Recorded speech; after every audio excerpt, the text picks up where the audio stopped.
The coalition of northern groups, CNGs, on Thursday, May 12, faulted the approach adopted by the Igbo groups and individuals clamoring for Nigeria's president of Southeast extraction in the 2023 presidential election. The spokesman for the CNGs, Abdulaziz Suleiman, who addressed journalists at a press conference attended by a legit NG correspondent in Abuja, said the Igbos cannot be trusted with presidential power. He added that the Igbo elders constituted a serious threat to national security, following their recent warning that they would disrupt the peace of the country if the Southeast was denied the opportunity of producing President Muhammadu Buhari's successor. He also slammed the Igbo elders for calling for the release of the detained leader of the indigenous people of Biafra IPOB, Mazi Nnamdi Kanu. In his words, the coalition of northern groups has taken stock of events in Nigeria, particularly in the past few months, when our democracy, political unity, and national security have come under serious scrutiny, noting especially the unrelenting violent disturbances created around certain interests of the Igbo people.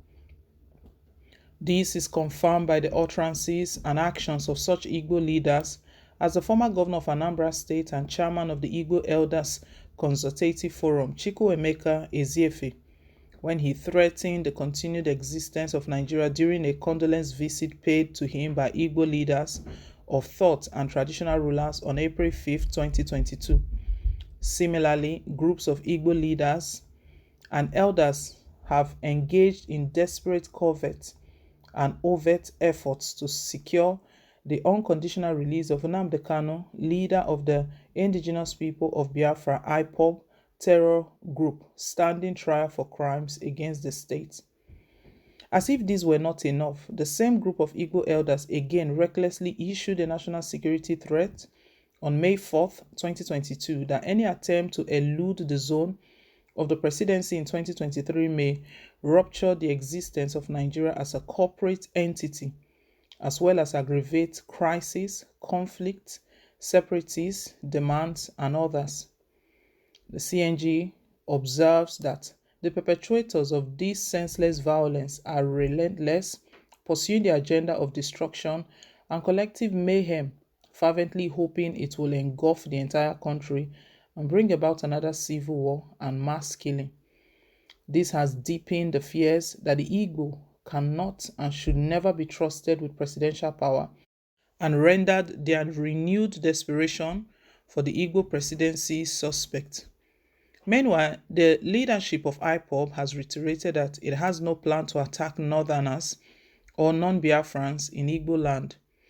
According to the secessionist group, the Igbos are accommodating and hospitable, adding that the only race that could do anything to protect non-indigens during aggressions and attacks. IPOB spokesman Mr. Emma Powerful stated this in a statement seen by Legit on Thursday, May 12. Meanwhile, the National Executive Council (NEC) of the People's Democratic Party (PDP) has opted to throw the contest for its presidential ticket open rather than zone it to a particular region of the country. The spokesman of the PDP, Debo Olugunagba, announced this decision while briefing reporters at the party secretariat in Abuja. He said the neck of the party aligned with the recommendation of the PDP National Zoning Committee that the presidential election should now be left open. On its part, Fact Check Initiative (FCI) has created a team for a case that will involve partnering with the government and other agencies in order to have free, fair, and peaceful elections in Nigeria, void of any form of violence. The main aim of this course will be to spot, examine, and respond to the impact caused by any misleading information ahead of the upcoming 2023 general elections in Nigeria. Adeoye Temitope, country editor, Fact Check Initiative, says stopping fake news and misinformation is the inspiration behind the project. 2023, Northern Groups says Igbos cannot be trusted with power. This one is interesting. Igbos cannot be trusted with power. So can we trust Northerners with power? What has Buhari done with the almost 8 years that he's been in power. I'm not speaking for the Igbos anyway, but this is truly unbelievable.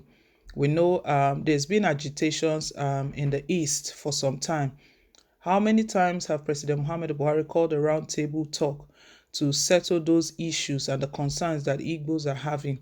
Because we've seen him have roundtable talks even with Fulani headsmen, even with bandits, terrorists. They have roundtable talk with them. Even they give pardon to repentant. They call them repentant Boko Haram and people. They give them pardon and even reintegrate them into the society. They do all sorts to ensure that they end the crisis. But in the southeast, these people have been agitating, and the reason they're agitating has been because of the injustice under President Muhammad Buhari's government, the lopsided appointment, nepotism, and everything that Buhari's government represents.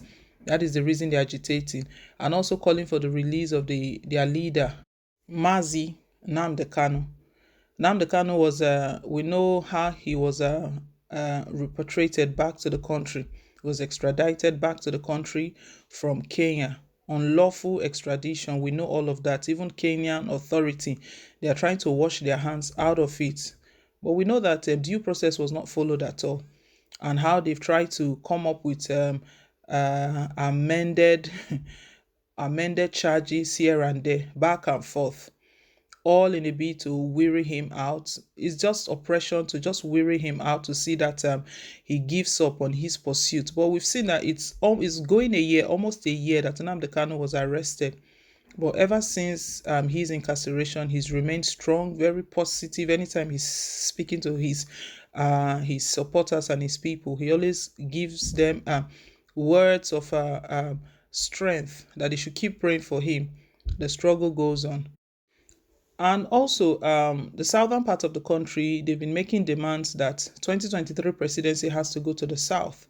Although they've not decided which part of the south, if it's southeast, southwest, or south-south. But we know south west and south-south has had a go. It's just southeast that has been left out. So calls have been coming. But northerners, they are coming up to say that Igbos shouldn't be trusted with power, that no one should trust them, that if eventually they come into power, that the country will be turned upside down, and they've released a lot of threats that they're going to disrupt the 2023 presidential election. Well, guys, let's say your take down below in the comment section. Thank you once again for staying tuned, and please don't forget to like, share, and to subscribe till I come your way again with more updates. Bye.